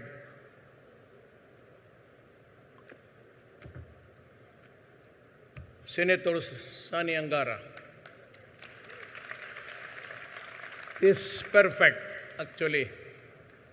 Tax expert na to. Ang gusto ko lang kay Sani is, he criticizes me in the right moments and for the right reasons. Gusto ko yan. Just like sila ni JB Ejercito. And one of the signatories sa Universal Healthcare, aminin mo ng isa yan, lahat mong kami niyan. Ako lang ang magpirma. Tapos yung build ng program ng administrasyon, binakapan niya. So, mabait. Mas mabait ito. Mas mabait ito. Wala akong sinabi ha. Pero mas mabait ito. Walang babae. Wala siya, wala ko narinig. Walang babae, hindi nagiinom, hindi nagpupuyat. Wala talaga, walang. Kaya kung sabi ko, bakit ka pa magtakbo ng magpakamatay ka na lang? Kung ganyan lang rin ang buhay mo. Walang inom, walang babae, wala, parang tayong gago dito sa mundong, isang beses ka lang dumaan nito. After that, wala na. You're not even history. Unless you are somebody kagaya ng mga Kennedy. Wala. At malaala ka lang nung panahon na sa patay, Nobyembre. So, huwag mong habulin mo yung kaligayahan mo. Basta wala ka lang masagasaan. Pero kung asawa lang, hindi masagasa, yan. Huwag ka lang masagasaan ng tao. okay na. Ay, karaming maganda. Ito ba si itong mga critics ko, sila Tordesillas, pinakita ko naman sa inyo yung sound, spectrum. And sabi ko sa kanila, ayaw lang maniwala eh. Binigay sa akin yan ng foreign country. Palagay ko. Kasi tinanong ko dito, hindi daw kanila eh. Pero kuwang-kuwa sila sa ito yung mga low life. Pero ito si Tatad, ang problema kay Tatad, inaatake niya ako na wala naman akong ginagawa sa kanya. Tapos sabi niya na si Duterte may colon cancer daw, operahan, medyo bulok na daw yon. Ako naman, sa sige niya atake sa akin, parang naniniwala na tuloy ako. Ngayon, ganun. Tapos bukas, medyo tubol. Kaya bago ako maligo, dinudukot ko yung sampot ko. Sampot is puwet, lubot. Sa Basaya, sampot o lubot. Kasi naamoy, wala man. Amoy utot lang, pero hindi yung malaman mo pagka-cancer kasi talagang it's a rotten thing eh. Ano siya ko? Tinitignan ko. Okay man. Wala man dugo, wala lahat. Tapos siya sige sabi, ngayon, napundi na tala ako, yung sinabi niya na namatay na daw ako. It's not a joke anymore. Kasi may mga tita ako na matanda na may mga heart condition, mahina na. Siyempre kung ganunin mo ako, mabigla, namatay na daw yung pamangkin mo. Sabi ko, paano ko ito si Tatad? Ha? Pero alam ko si Tatad may diabetes. And he has had it mga almost 30 years that I know, nung una ko siyang nakausap. Hindi, nakalimutan niya yan eh. So, ito si Tatad, puro purma. Alam mo si Tatad, wala na yan. Pag na ang diabetes ka, ang utin mo hindi na magtindig.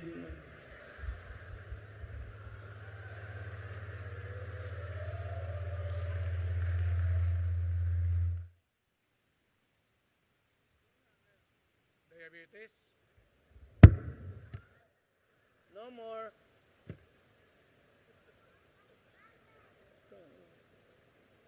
Kaya sabi ko sa kanya, kung ayaw mong, wala. Sabi ko sa kanya, if you want to confirm it, send your wife to me. Binastos ko rin talaga. Sabi ko, pahawakan ko yung putang ina ka, sumubra ka. Sumubra na kasi, mamatay ka. Ikaw, ipatay na yung utin mo, huwag mo akong idali. Governor Aimee Marcos. As good as she can ever be. Wala na akong masabi. Na itong panghuli, ako pa ang mapahiya nito. Villar Cynthia. Ma'am, number 1 ka na, ma'am. Blow out na. So, yan ang sino pa ang nandito. Yung party list, would you, pardon me, but could you kindly stand and so that I can acknowledge you properly? Pati matulungan ko kayo. Okay. Ang, ano yung, one in one. Ito. AA kasosyo. Nandito si, may I acknowledge the presence of the Secretary of Tourism, Secretary Bernard Romulo Puyat. Then, siyempre, nandito. Kaya ako napalapit kay Roman dahil sa iyo, ano ka man. Former Congressman Roman Romulo. Ito talaga, ako, I do not, ito nga ang mahirap sa matagal ng pamilya. But be careful about drugs. I do not want to attribute it to any political candidate now. Pero sinabi ko, and this I can promise you, you have my full backing. If it makes you a personal crusade dito, alam na natin, but the problem, I was not yet president at that time. Pero I'm warning everybody, Vice President down to the barangay captains, pati kung sino.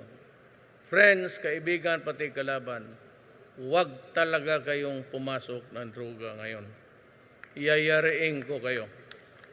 And that includes Pasig.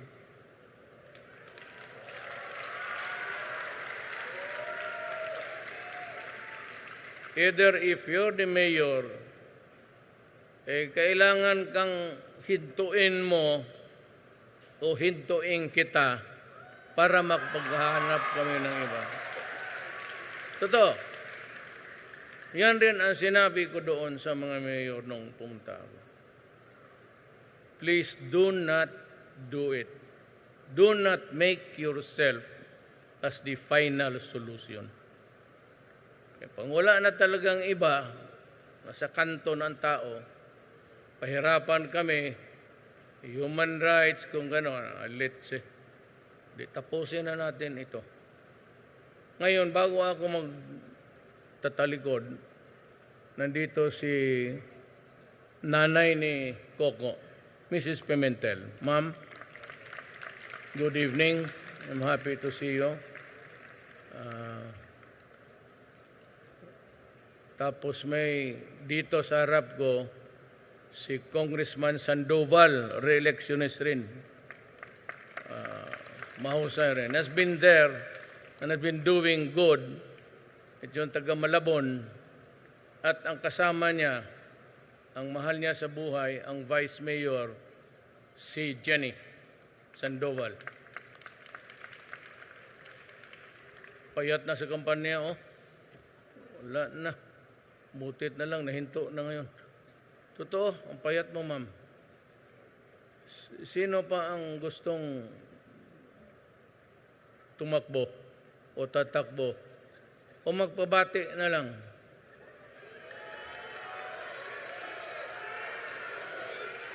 Ay, oh.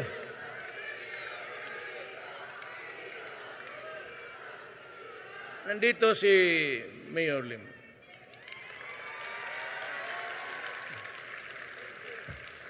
Mayor Fred Lim, police dati ito na. Yung lahat ng sinasabi ko na sir, hindi na masyado hindi masyado kita nakilala. Alam ko yung, pero I could not. Ang problema niyan, sir, hindi kita nakilala basta. Yung wala akong, pero kung yung maganda, sir, makita ko ng gano'n.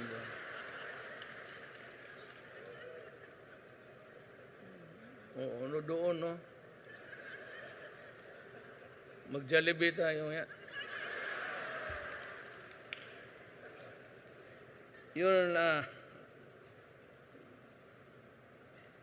lahat naman siguro, Mocha, si Ricky, you should be there. Ako, magkamali talaga ang Malabon kong one family, yan ang sinasabi ko. One family and they think that they own government. Yan ang mahirap sa elected, re-elected, tapos for generations. Ako ho, ganito, ang tatay ko died in 1968. I became mayor in 1988. Wala ho kaming dynasty doon. Kaya lang, pinatakbo ko si Inday, nag-vice muya, para may alalay. Then, magtakbo sana ako the last time, naipasok ko itong presidency. No, the presidency, ladies and gentlemen, is a gift from God. Yan talaga ang paniwala ko. I believe deep inside me. Alam mo kasi hindi binibigyan. Alam mo, tatanungin ko, sino ba sa inyo naniwala na manalo ako? Yan ang tanong ko. Ganun, ma'am? Kasi ako, wala naman akong pera, wala na. Limited nga ang eroplano ko, naghihinto pa sa runway ang putang ina niya. Minsan, totoo, ang anak ko, pati lang asawa ko lang, nagpurot-purot. Kaya sa kahirapan, may pera ako, ma'am. Sa totoo lang, yung sabihin nila sa Central Bank, kung ikaw ang maghingi sa account ko, ibigay ko. Pero kung gawain akong uto-uto nitong mga senador na itong magdalo, putang ina ninyo, bakit ko ibigay sa inyo? Ang sinabi ko, my whole, lahat, ma'am, hindi magsobra sa 28 million. Kasali na ang mana ko sa tatay ko na yan. And you can see because ang transaksyon ng papel, it's IBAA, Insular Bank of Asia and America pa noon. Nung nagkaroon ako ng medyo malaki, hindi naman maliit, pero substantial. Kasi hindi kami magkaintindihan, pinagbili namin yung negosyo ng iniwan. Pero we started poor. But over the years, hindi ko sabihin na hindi ako nagdadrama. Basta migrant ka, bakit ka pupuntan Davao? Kung may property tatay ko sa Cebu, what would be the point in going to those at Davao noon? 1949? Davao noon, half of Davao downtown was really a wetland. Hindi forest, but a wetland. Tawag nila. Kasi nung mayaman noon. But over the years, alangan, go for the greener pasture. But my father also did not believe that he would. Kaya sabihin ko sa inyo, ulitin ko, wala akong papel sa corruption. Pag kayo mga sa druga, sabi ko nga, baski anak ko, patayin ninyo. Nandito si Congressman Manuel Kabuhat ng Caloocan City. Yes, sir. And sana manalo ka, gaya kay Mayor Lim. Alam mo talaga, sa totoo lang, ulitin ko, nandiyan man si Mayor Limo. Pati nandito si DI, LG. Pag ayaw ng mayor ninyo na may walang droga, na malinis ang kanyang siyudad, wala na talaga akong problema.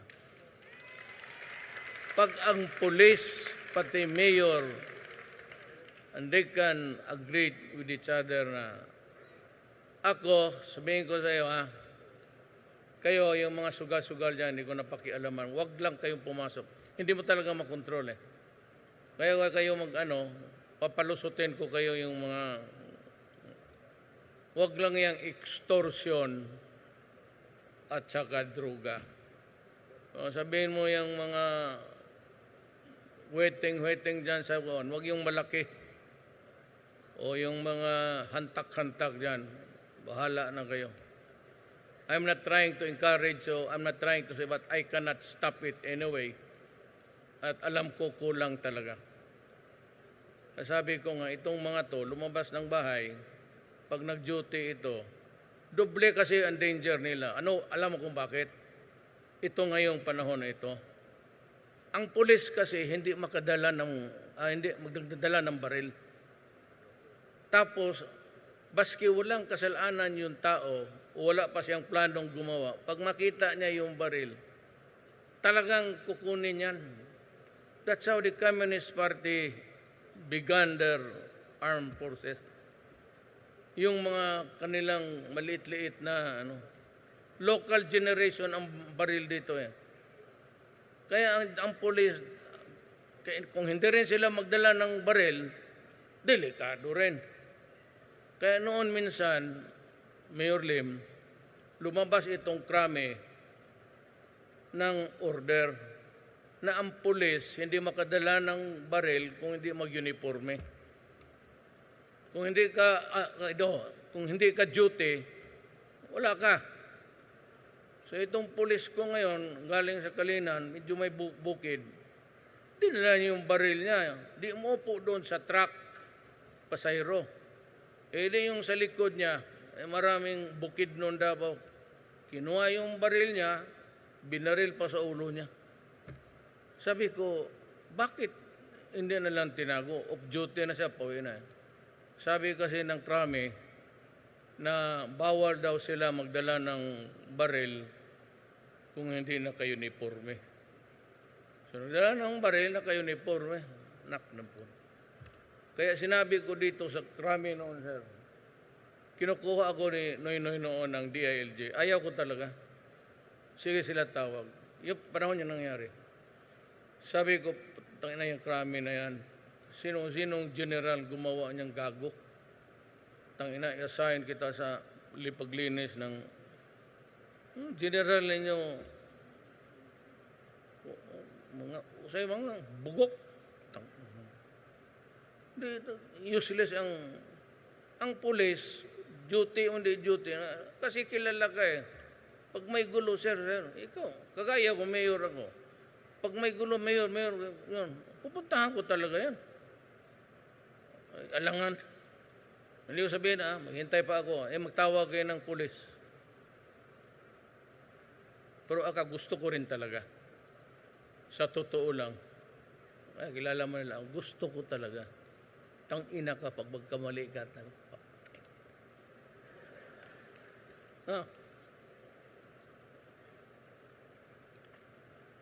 Huwag mo akong hanapan na paraan na patayin kita legal. Yan ang gusto ko. Kasi ako panood ng sine. Tsan-tsan-tsan!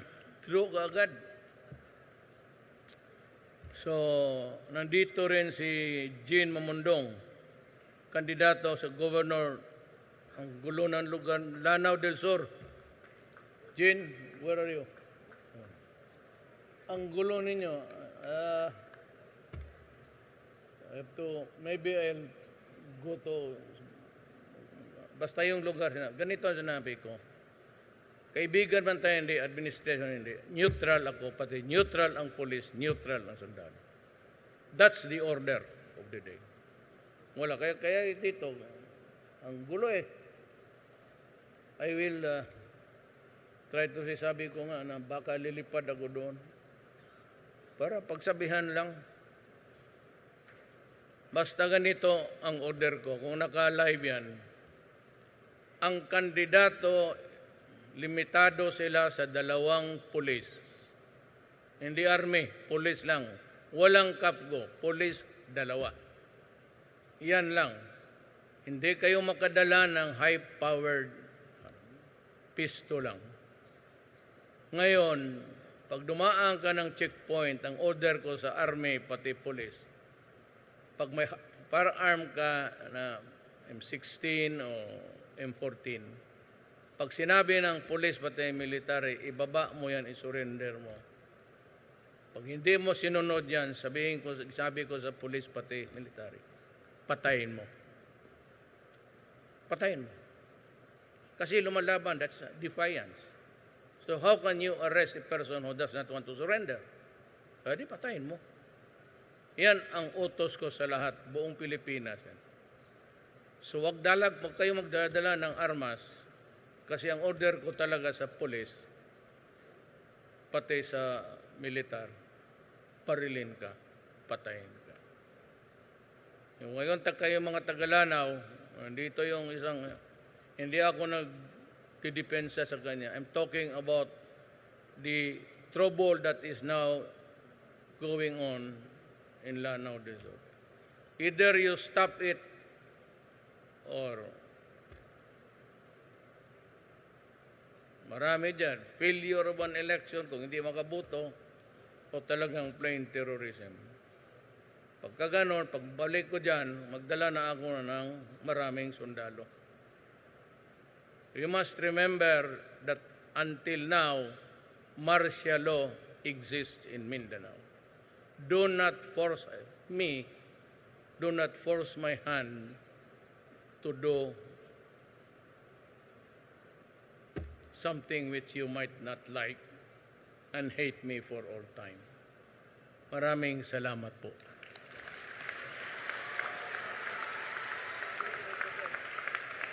Maraming salamat po, mahal na Pangulo.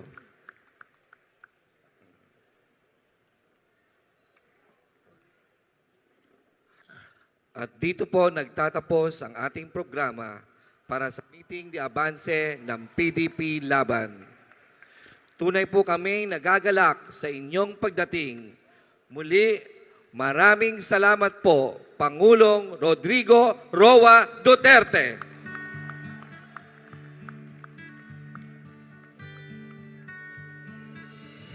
Thank you very much to everyone for joining us tonight. May we all fulfill our duties as rightful Filipino citizen in voting on Monday, May 13. Thank you very much and good night.